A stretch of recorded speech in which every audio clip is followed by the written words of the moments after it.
শেখ হাসিনার বক্তব্য প্রচার করলে কঠোর ব্যবস্থা নেবে অন্তর্বর্তীকালীন সরকার।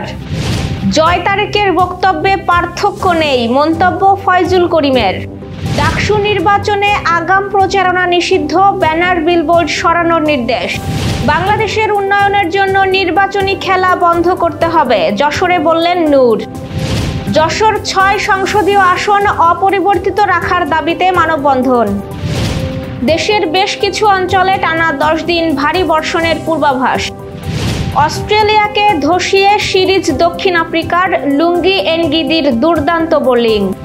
যশোরের প্রবীণ সাংবাদিক বীর মুক্তিযোদ্ধা রুকনুদ্দৌলা আর নেই। দর্শক, আমাদের রাতের আয়োজনে আপনাদের সাথে আছি আমি স্বপ্না দেবনাথ। শুনছিলেন প্রধান শিরোনাম। বিস্তারিততে যাওয়ার আগে আপডেট খবর পেতে গ্রামের কাগজের ইউটিউব চ্যানেল সাবস্ক্রাইব এবং ফেসবুক পেজ ফলো করে রাখুন। অন্তর্বর্তীকালীন সরকার গণমাধ্যমকে সতর্ক করেছে ক্ষমতাচ্যুত শেখ হাসিনার বক্তব্য বা অডিও প্রচার থেকে বিরত থাকতে। আজ এক বিবৃতিতে জানানো হয়, দণ্ডিত ও পলাতক আসামি শেখ হাসিনার বক্তব্য প্রচার করা সন্ত্রাস বিরোধী আইন ২০০৯ অনুযায়ী গুরুতর অপরাধ। সরকার বলেছে, এসব প্রচার দেশে অস্থিতিশীলতা তৈরি ও সহিংসতা উস্কে দিতে পারে। এর আগে আন্তর্জাতিক অপরাধ ট্রাইব্যুনালও তার বক্তব্য সম্প্রচার নিষিদ্ধ করেছিল। বিবৃতিতে আরও উল্লেখ করা হয়, জুলাই গণ অভ্যুত্থানের সময় শান্তিপূর্ণ বিক্ষোভকারীদের হত্যার নির্দেশ দেওয়ার অভিযোগে শেখ হাসিনা পালিয়ে গেছেন এবং বর্তমানে মানবতা বিরোধী অপরাধে বিচারাধীন। সরকার দৃঢ়ভাবে জানিয়েছে, ভবিষ্যতে তার বক্তব্য প্রচার করলে সংশ্লিষ্ট গণমাধ্যমের বিরুদ্ধে তাৎক্ষণিক আইনি ব্যবস্থা নেওয়া হবে। শাহবাগে জাতীয় জাদুঘরের সামনে ইসলামী ছাত্র আন্দোলন বাংলাদেশের ৩৪তম প্রতিষ্ঠাবার্ষিকীর সমাবেশে বক্তব্য রেখেছেন ইসলামী আন্দোলন বাংলাদেশের সিনিয়র নায়েবে আমির সৈয়দ মোহাম্মদ ফয়জুল করিম। তিনি বলেছেন, ফ্যাসিস্ট আমলে জয় বলেছিলেন মৌলবাদী উত্থান ঠেকাতে হবে, এখন তারেক রহমানই একই কথা বলছেন। জয়ের বক্তব্য আর তারেক রহমানের বক্তব্যে কোনো পার্থক্য নেই। বিএনপি নেতাদের উদ্দেশ্যে তিনি প্রশ্ন রাখেন, যাদের ভোটে এতদিন নির্বাচিত হয়েছেন তারা তো দক্ষিণপন্থী। এক সময় মৌলবাদীদের পাশে ছিলেন, এখন কেন তাদের বিপক্ষে কথা বলছেন? তিনি অভিযোগ করেন, মৌলবাদীদের সঙ্গে বারবার প্রতারণা হয়েছে, তাদের দাবি কখনো পূরণ হয়নি। ফয়জুল করিম বলেন, ৯২% মুসলমানের দেশে ইসলামী শাসন প্রতিষ্ঠিত হলে আশ্চর্যের কিছু নেই। তিনি আসন্ন নির্বাচনে আনুপাতিক প্রতিনিধিত্ব পদ্ধতির দাবি জানান। সমাবেশে সভাপতিত্ব করেন ইসলামী ছাত্র আন্দোলনের সভাপতি ইউসুফ আহমেদ মানসুর এবং শেষে একটি র্যালি বের করা হয়।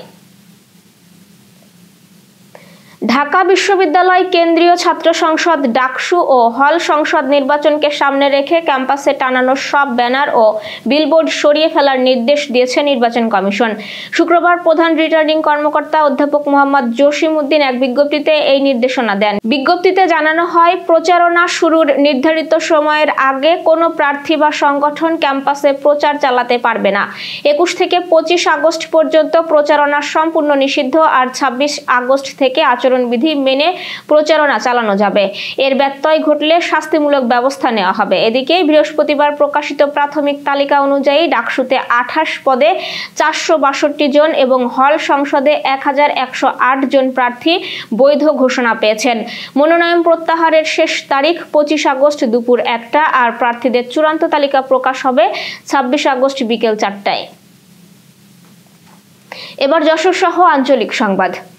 গণ অধিকার পরিষদের সভাপতি ও ডাকসুর সাবেক ভিপি নুরুল হক নূর বলেছেন, দেশে বিগত ৫০ বছর ধরে কালো টাকার রাজনীতি চলছে। এই ধারা বন্ধ করে বাংলাদেশের উন্নয়নের জন্য নির্বাচনী খেলা বন্ধ করতে হবে। আজ বিকেলে যশোর টাউন হল মাঠে দলের জেলা কমিটি আয়োজিত গণ সমাবেশে প্রধান অতিথির বক্তব্যে নুরুল হক নূর এসব কথা বলেন। তিনি বলেন, যারা এখনো ক্ষমতার দাপট দেখাচ্ছেন তাদের উচিত পতিত স্বৈরাচারদের দিকে তাকানো।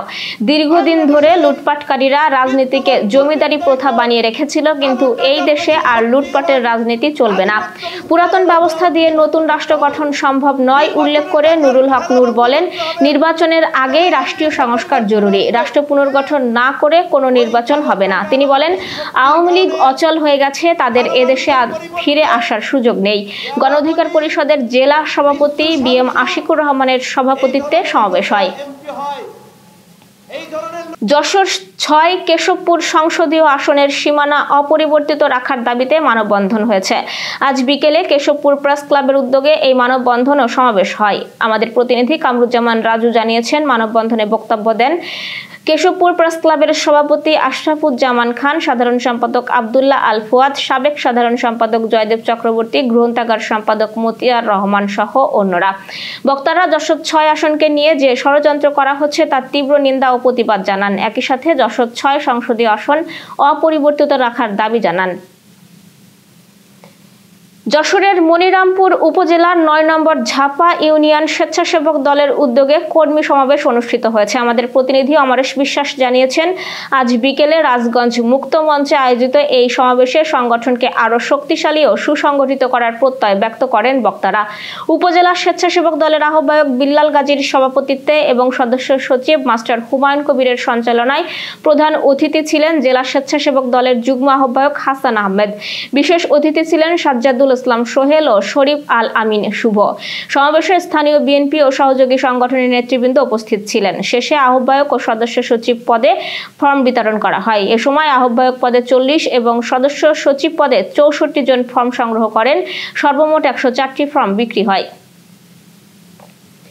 বাগেরহাটের মংলায় জাতীয় মৎস্য সপ্তাহ 2025 উপলক্ষে সাঁতার প্রতিযোগিতা অনুষ্ঠিত হয়েছে। আমাদের প্রতিনিধি এবং ফিরোজ জানিয়েছেন, আজ সকালে উপজেলার চাঁদপাই ইউনিয়নের দক্ষিণ কাইনমারি এলাকায় উপজেলা সিনিয়র মৎস্য কর্মকর্তা কার্যালয়ের উদ্যোগে এই প্রতিযোগিতা অনুষ্ঠিত হয়। এতে স্থানীয় 17 জন মৎস্যজীবী ও মৎস্যচাষী অংশ নেন। এ সময় প্রধান অতিথি হিসেবে উপস্থিত ছিলেন মংলা উপজেলা সিনিয়র মৎস্য কর্মকর্তা জাহিদুল ইসলাম। প্রতিযোগিতায় সমর সর্দার প্রথম, নূর নবী ব্যাপারী দ্বিতীয় এবং পিটার নাথ তৃতীয় স্থান অর্জন করেন। পরে বিজয়ীদের হাতে পুরস্কার তুলে দেন প্রধান অতিথি। আবহাওয়ার সংবাদ। দেশের বেশ কিছু অঞ্চলে টানা 10 দিন ভারী বর্ষণের পূর্বাভাস দিয়েছে আবহাওয়া অধিদপ্তর। সংস্থাটি জানিয়েছে, মৌসুমী বায়ুর অক্ষের বর্ধিতাংশ রাজস্থান, উত্তরপ্রদেশ, মধ্যপ্রদেশ, বিহার, পশ্চিমবঙ্গ ও বাংলাদেশের দক্ষিণ অঞ্চল হয়ে আসাম পর্যন্ত বিস্তৃত রয়েছে। এর একটি বর্ধিতাংশ উত্তর বঙ্গোপসাগর পর্যন্ত বিস্তৃত। মৌসুমী বায়ু বাংলাদেশের উপর সক্রিয় ও উত্তর বঙ্গোপসাগরে প্রবল অবস্থায় রয়েছে। শনিবার সকাল 9টা থেকে পরবর্তী 24 ঘন্টার পূর্বাভাসে বলা হয়েছে, রংপুর, খুলনা, বরিশাল ও চট্টগ্রাম বিভাগের অধিকাংশ জায়গায় এবং রাজশাহী, ঢাকা, ময়মনসিংহ ও সিলেট বিভাগের অনেক জায়গায় অস্থায়ীভাবে দমকা হাওয়া সহ হালকা থেকে মাঝারি ধরনের বৃষ্টি বা বজ্র সহ বৃষ্টি হতে পারে। সেই সাথে রংপুর, খুলনা, বরিশাল ও চট্টগ্রাম বিভাগের কোথাও কোথাও মাঝারি ধরনের ভারী থেকে অতি ভারী বর্ষণ হতে পারে। সারা দেশে দিন এবং রাতের তাপমাত্রা প্রায় অপরিবর্তিত থাকতে পারে। আবহাওয়া অধিদপ্তর আরও জানিয়েছে, বর্ধিত 5 দিনে বৃষ্টিপাতের প্রবণতা অব্যাহত থাকবে। খেলার সংবাদ। অস্ট্রেলিয়াকে হারিয়ে ওয়ানডে সিরিজ নিশ্চিত করেছে দক্ষিণ আফ্রিকা। টি-20 সিরিজের হারের প্রতিশোধ তারা নিল দারুণ জয়ে।